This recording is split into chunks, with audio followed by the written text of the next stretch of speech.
Hello and welcome back to Nolan Financial Radio. My name is Tara Nolan from Nolan Financial.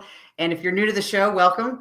We are going to be talking today about retirement and financial steps at important ages. Because one of the very interesting things about planning for retirement is it changes from your 20s and 30s to what you do in your 40s and 50s to what you do when you're actually in retirement. So it's going to be a great show for today. If you haven't listened to the show before, if you have any questions that come up, please feel free to give Chris and I a call at 719-210-4242, because this show is all about education, and setting yourself up for success starts right at the beginning with asking good questions and getting good answers. So I'll just put that out there. Please visit my website at www.taraenolan.com. While you're there, you can click on the radio page and you can click on and subscribe on Apple Podcasts or Spotify to shows. And you can also see a lot of past shows because we do a lot of educational topics. And so there's going to be something there that you may have a question about. So that's what I would invite you to do today. But again, please don't hesitate to reach out to Chris and I if you have questions or if you want to set up a face-to-face meeting, because we love helping people get onto that path for financial success. That's what it's all about. So before we jump into today's show, talking about the magical numbers and going, what should I be doing now that I'm 38? Or what should I be doing now that I'm 56? I want to check in with my amazing co-host, Tony Shore. Tony, how are you doing today? I'm doing great, Tara. Thanks for having me on the show. And this is going to be a good one. There are some key ages where you need to take financial steps on that financial journey toward retirement and in retirement. So I'm looking forward to that. And yes, I'm over 50, but you know what they say, Tara, 50 is the new 30. So I've got that going for me, which is nice. I'm the old man of the show, so I'll represent the 50-plus crowd on the show today when we talk about those milestones. I haven't hit them all yet, but I'm headed there. You know, the great thing is, Tara, what I always say is you're either in retirement or you're headed to retirement. So this show is for everyone out there. You're in one of those two categories, and we're going to talk a little bit about that today. I can't wait to ask you some questions about this. I've had a great week. You asked how I was doing. It's been fantastic. There's been a lot going on. My family is very busy. We're all five of us are employed and working, which is good.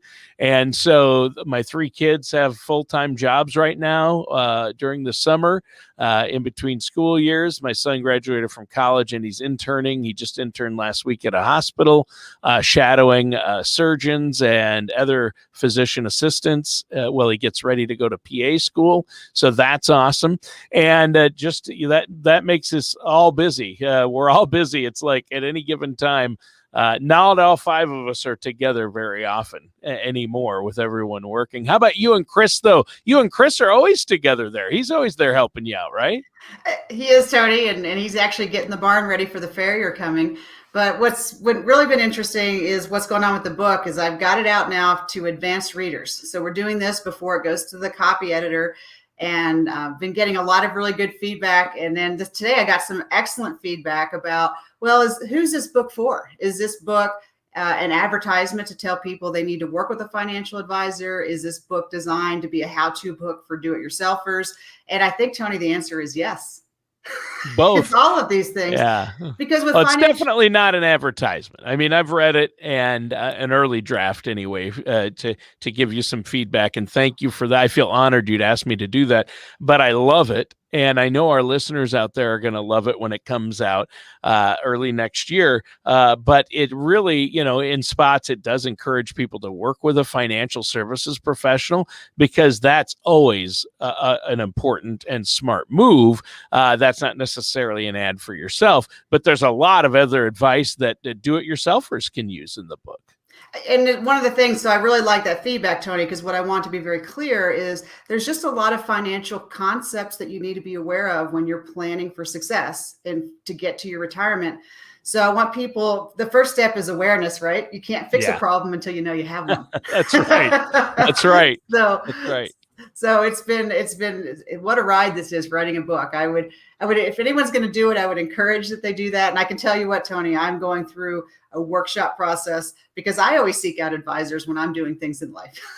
Yeah, and so exactly. I love this thing, but it's going to be an excellent book. By the time it goes through the rigors of all these advanced readers and all this feedback, it's going to be really, I'm getting pretty excited about it. Yeah, I bet you are. Well, that's awesome.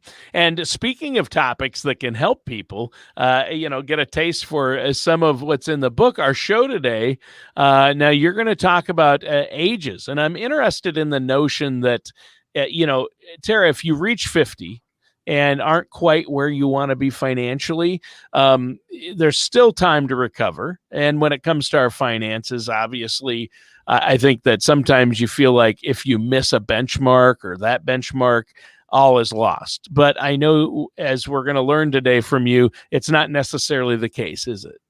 It's not, Tony. And for the people that are listening, I want you to get this picture in your head of that bell graph. You know, the graph that goes up and then comes down. Yep. And so a lot of times we spend for retirement planning, we talk about that part of the curve that goes up. So that's your 2030s. You know, the peak of that curve is retirement, right around 65.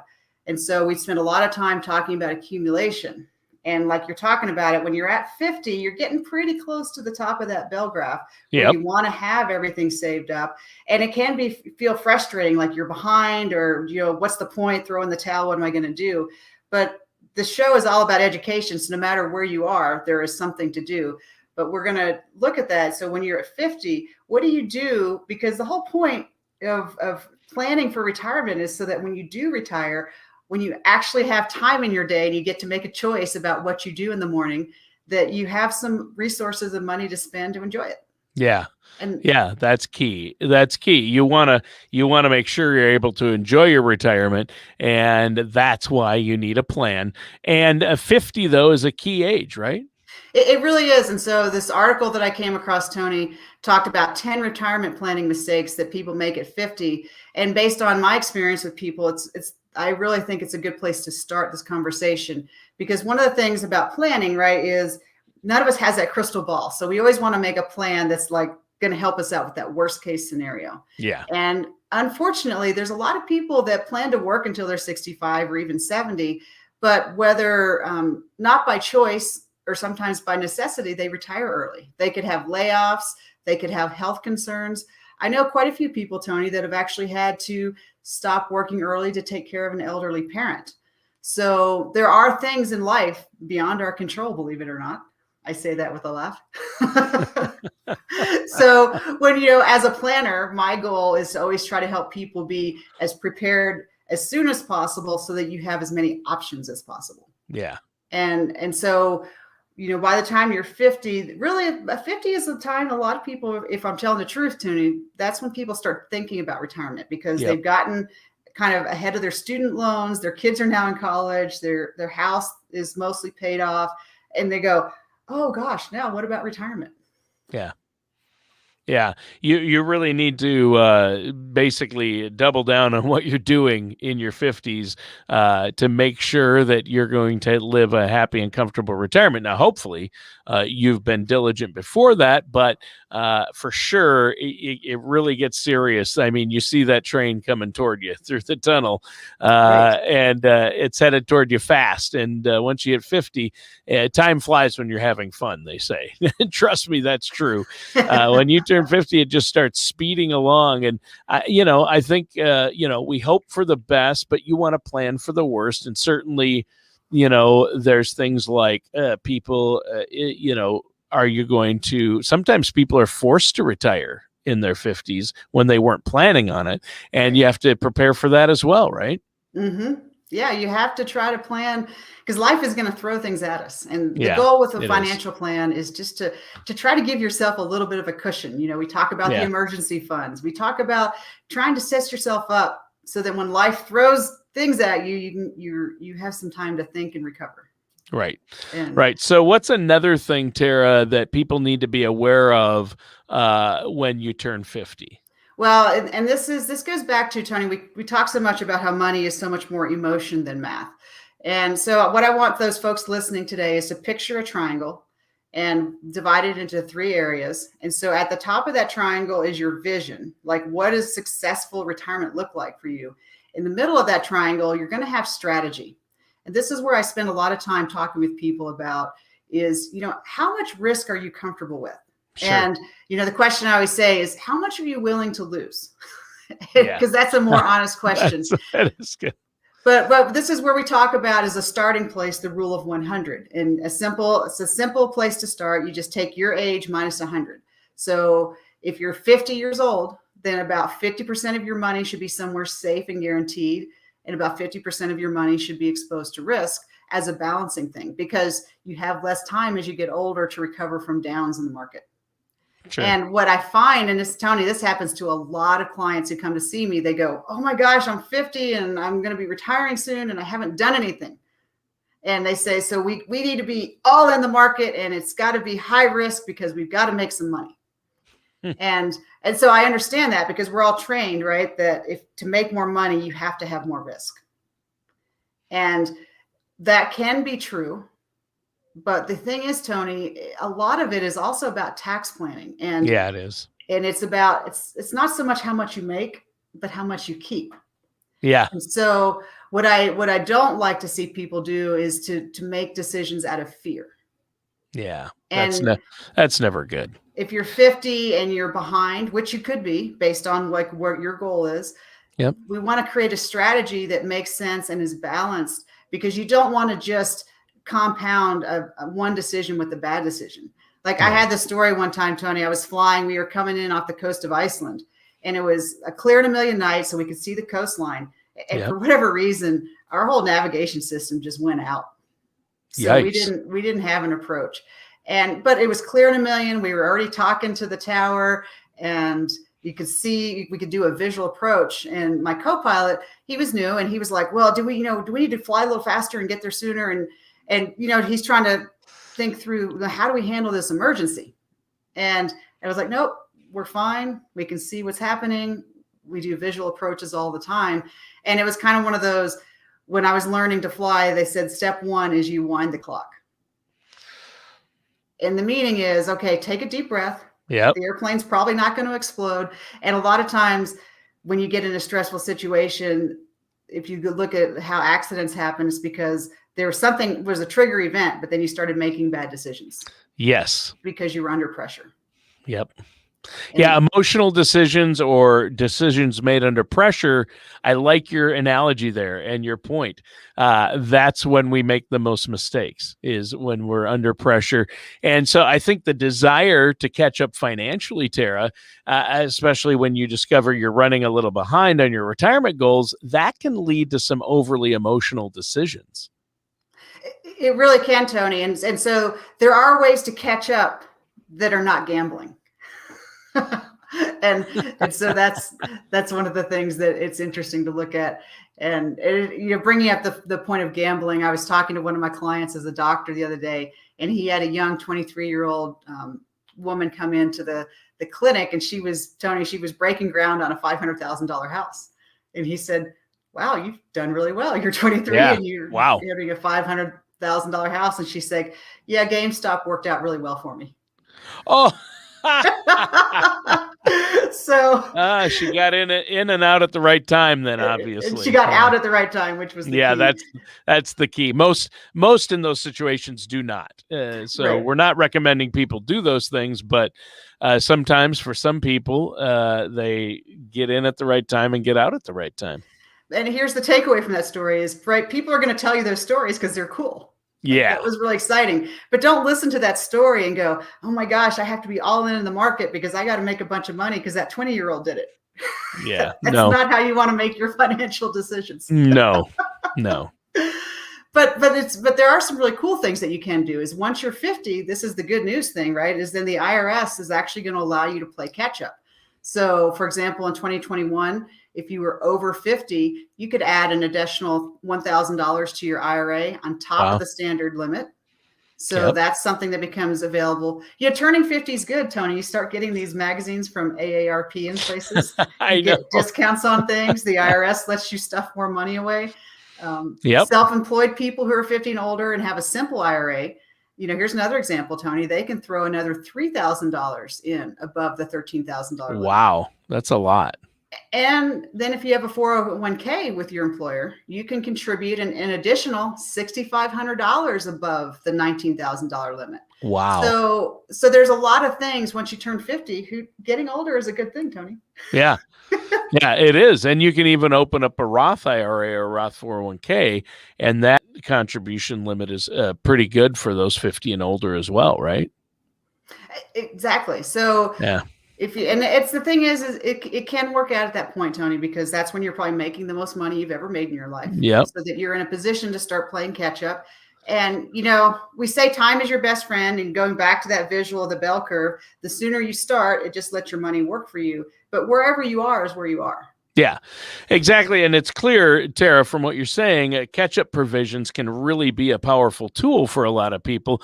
But what can you tell us about how debt factors into a retirement strategy once you turn 50? I mean, then you have to really look at that debt too, don't you? Well, we do, Tony. And actually, debt management is always part of a really good financial plan. Because you're going to have debt. I mean, that's just the way life is going to work. You're going to have to buy a house. You're going to buy cars. Here's the thing is we have to get into the emotion of the debt and go, why do you have that debt? Do you have debt because you have bought assets like cars and more and invested in school and done things? Or do you have a lot of debt because you have uncontrolled shopping habits? So those are different problems to have. Yes. So if you're 50 and you have debt because you've done things like, you've invested in your education and you've invested in some properties and doing those things, I'm not as concerned about that versus if you have a lot of debt because you do a lot of shopping beyond your means. Yeah. So when you turn 50, this is the time you have to get real with yourself and say, okay, let's look at the debt I have. And this is the time to get rid of it, because the best thing you can do for yourself is to head into retirement as close to debt-free as possible. Yeah. I mean, imagine if you were debt-free and you're heading into retirement, it could make those 2 weeks in Paris every spring a little more realistic, right? People like to plan those things in retirement. And if you have no debt, you might be able to do some of the things on that bucket list. Now, we should probably take a quick break here, though, Tara. Let us know how our listeners can get a hold of you. I know you have a special offer for our listeners, correct? Well, I do, Tony. So for people listening to today's show, this is all about being smart and choosing to take control of your life. So for the folks listening today that want to go, I need to make sure I'm doing what I can do, or I just need to start, give Chris and I a call at 719-210-4242. Tony, we've set aside 20 complimentary points for those first 20 callers that want to look and go, am I doing everything that I should be doing and everything I could be doing? And that's where Chris and I like to sit down and help people go, hey, you're on track. Good job. Or, if you just did this and this, you would actually set yourself up even better. So, Tony, that number is 719-210-4242. If you're ready to make sure that you're actually in control of your finances and making the best decisions you could be making, give us a call. All right. All right. Thank you, Tara. And listeners, this is Nolan Financial Radio with our host, Tara Nolan, and myself, your co-host, Tony Shore. Now, let's jump back into it. During today's show, you've been talking about some of the retirement strategy steps that people might want to take once they turn 50. What do you have for us next? Well, the next piece is to be cautious about taking on college debt. So it's very common, Tony, and of course you're going to do this as a parent, to shoulder a lot of your children's college debt. Yeah. Because you didn't maybe get enough money socked away in a 529 or in a whole life savings plan or something when the kids were younger. So, as parents, right, we're trying to take care of our kids and we're trying to set our kids up for success in life. And so it can be tempting to take on some of their debt. And you might take a home equity loan out or use other credit to pay off the college education for your kids. But the thing is this strategy can leave you with this pile of debt that you're not going to be able to pay off before you retire. And so I just would encourage people to think about it. We need to look at strategies to take care of that debt, because as the parent, you might feel like you're taking care of your child. But if you set yourself up that you're going to be buried under debt, you're not really helping your kids. Right. That's true. That's a good point. I mean, and helping your kids cover the cost of college, which I have experience with, Tara, Right. trust me on that one. It can be stressful and expensive. So I think this is a good one, a big area where people have to work closely with a financial services professional like yourself. I mean, there's no reason to try to figure it all out on your own when there are knowledgeable professionals out there who are ready and willing to help you. Well, and I can just share a simple example, Tony, is I had a client that had, a very late in life child. And this kid was one of the kids that you see sometimes, like she went to college but didn't finish. And then she went to nursing and she finished, but then she didn't work in that field. And then she went to massage therapy school. So she's been finding herself for quite a while. Yeah. And Yep. what the parents did is they were paying it cash out of pocket. They were just Wow. taking money out and paying for it. Wow. And then, there was not getting a return. And so there are other strategies where you can save money and, use a whole life savings plan or have some money in the bank where you borrow and pay it back, or having your child, even if you're going to give your child a loan, have your child pay it back, because then you rebuild that nest egg for when they need to borrow it again. Yeah, that's true. Boy, is that true. Yeah. So it really just gets into the emotion of, you want to take care of your kids, and it's heartrending, but then but there's ways to do it and still not bury yourself financially. That's the good news. Yeah. Yeah. So what else is important to understand once we turn 50 about retirement planning? Well, and I want people to think about that bell curve again. There's the going up, there's the growth phase. One of the things that people forget about is rate of return is great, and we want to make as much money as we can, but you also want to protect that money, because there's unexpected things, a balancing that act, eat away at your nest egg. And one of those big things, Tony, is healthcare. Oh, yeah. And we've talked about that a lot on the show, how expensive it can be. Healthcare is a bear. And when you're saving this nest egg, and if you get sick, unfortunately, you're going to take care of it. Like, you're not going to break your leg and then not get it fixed. Right. And so you're going to dip into that nest egg or wherever you need to pay for some of those things. So this is where we want to look at and double check, what's your healthcare strategy? Yeah. Because if you're 50 and working, then hopefully you have a good plan with your employer. But, especially as you're getting towards retirement, there's that gap place I usually find with couples, Tony, right, where one person retires because they're 65, the other spouse is not quite 65 yet. So you have to cover down on those years before the other person hits Medicare age. Yeah. So we want to make sure it's about filling in those gaps. So if you were thinking about like football, you're going to have your offense where you're making money, but you need to have a good defense set up too, so you can plug those holes, so there's not going to be something sneak in and start eating away. Right. Right. Exactly. Yeah, that's huge. And I mean, and there are things you can do to help save on healthcare and plan for it in retirement. One is what I constantly hear from my doctor and my family is diet and exercise, right? So, I think you raise a good point. And a lot of folks think eating better and exercising is all about their current physical health, when in reality, it not only makes you feel better, it could end up saving you a lot of money on healthcare in the long run, right? Absolutely. I mean, the better that you take care of yourself now, the better you're going to be when you're older. I mean, there's a lot of things like diabetes can develop if you have a poor diet. And then you read about it, just being extra heavy is harder on your joints. And so just taking care of yourself. Yeah. And getting your fruits and vegetables. And yep. That's things you teach your kids. Do for yourself. Yeah. Wait, not what? Rocket science. No, Tara. Now we're no. I tell my kids, do as I say, not as I do. But the hard thing with insurance, like all insurance, right? It's always a bet, right? Right. And with health insurance, it's really hard to pay for health insurance when you feel healthy and you feel fine. That's true. Because you're like, I feel fine. I'm going to be healthy forever. But that's not what insurance is about. Insurance is about that out of the blue thing you didn't predict that came in and made your world go sideways. Right. And unfortunately, it's just like bank loans, right? It's easy to get money when you don't need it. It's Right. easy to get That's true. insurance when you don't need it, and it gets a lot more complicated when you have a pre-existing condition. Sure.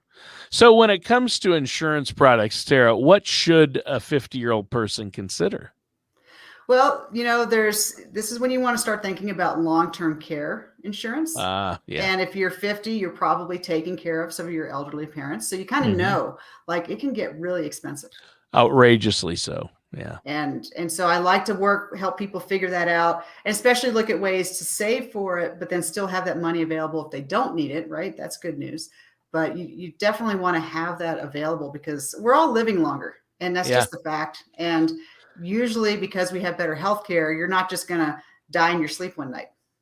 It's probably Right. going to be something where you're going to need some help. Yeah. And so that's just good planning to go, hey, this is probably a risk factor for almost everybody. Let's just plan for it. Yeah. So And you don't have to just go out and get a single long-term healthcare policy. There are strategies and ways to use other insurance products or financial planning strategies to help cover long-term care or plan for it. And I think to some people out there, Tara, the idea of long-term care insurance and life insurance is intimidating because there's so many products out there. But that again comes down to working with somebody like yourself, a financial services professional who can relieve a lot of that burden for you, because once you have that plan in place and those products in place, then you can breathe a huge sigh of relief, right? you can, Tony. And that's why we always have this conversation about, well, should you just do it yourself or should you work with a professional? And especially when you get into complicated areas like insurance, there's a lot of options and it's hard to know, like where you get really frustrated with insurance, I find, is when you get an insurance and you go, this isn't solving my problem. Yeah. And so that's why you want to make sure that you go, what am I trying to solve? And then you get the right kind of insurance to solve that problem, because then you can breathe that sigh of relief. Yeah. And it's really, Tony, it's complicated. It's like, just like the internet, right? It's not that there's a lack of information. There is so much information. Right. Like, how do you know? Right. And figuring out who's your trusted agent and how does someone educate you so that you can make a good decision. Yeah. And that's important because, again, we need to hope for the best, but plan for the worst and work with a professional. So what's the final point you have for us? Well, the other thing we need to consider, Tony, unfortunately, is 50 is also an age where we start to see a lot of divorce. Oh, yep, that's true. And we talk about, I hate on this show that part of my job is talking about the worst case scenarios. Yeah. Yep. But the reality is there's a lot of situations where when you were married together and both working, you had a plan, you were going to be set. But then when you divorce, then all of a sudden you're having to set up two entirely different households. Sure. Sure. So, and I know you work with all sorts of people. I mean, singles, widowers, divorced, married, everything. And so all different scenarios, and everybody's situation is different. So it's good to have a plan in place to deal with all these possibilities. And I know that's something you work with your clients on. Now, we're out of time for today's show. Can you believe it just flew by once again? But let our listeners know about that special offer before we go. So sure, Tony. So for anyone who is ready to go, am I really in control and making all of the best decisions that I can make? Please give Chris and I a call at 719-210-4242. We set aside those complimentary appointments, Tony, for those people listening today that really want to go, I think I'm doing everything right, but maybe there's something else I'm missing because I just don't even know. And so, Tony, we would just ask that people call to set up that complimentary appointment at 719-210-4242. All right. Sounds great, Tara. And listeners, that does it for today's episode of Nolan Financial Radio with our host, Tara Nolan. Join us again for another episode of Nolan Financial Radio. Take care, and we'll talk with you next time.